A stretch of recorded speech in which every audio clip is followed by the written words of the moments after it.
देखिए, सबसे पहले आज भगवान विष्णु के छठे अवतार भगवान परशुराम की जन्म जयंती है।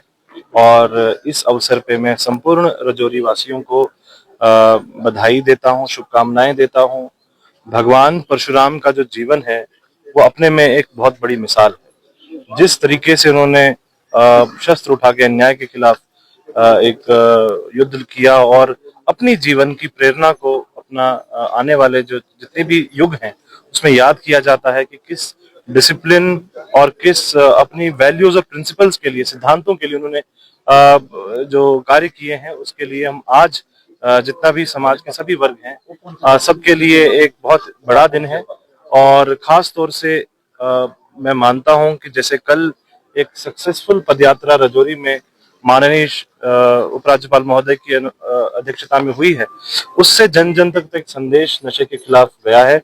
और आज भी जो परशुराम जयंती मनाई जा रही है, इसमें भी मेरी अपील सभी युवाओं से है, सभी लोगों से है कि इस जयंती में भी जो जो भी हम यात्राएं करें, बाइक रैली करें, जिस तरीके से भी एक्टिविटी करें, उसमें भी नशे के खिलाफ की जो जंग है इसको भी हम एक मुद्दा बनाएं।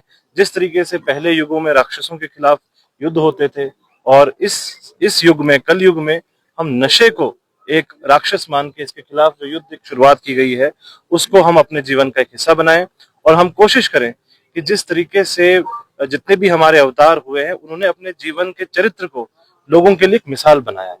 जिस तरीके से उन्होंने जीवन जिया है वो लोगों के लिए अनुसरण का एक महत्वपूर्ण हिस्सा बन गया है। हम भी अपने जीवन को उस तरीके से जिएं, उस ढंग से जिएं, उस डिसिप्लिन से जिएं, ताकि आने वाली जो जितनी जनरेशन हैं, जो हमारे छोटे बच्चे हैं, युवा हैं, वो हमसे प्रेरणा लें। तो ये हम इस चीज को, जिम्मेदारी को हम समझें। और सभी समाज के सभी वर्गों से मेरी रिक्वेस्ट है कि जो नशे के खिलाफ जंग की शुरुआत की गई है इसमें हमारा साथ दें। बिना सोसाइटी के सहयोग के इस जंग को हम हरा नहीं सकते। जय हिंद।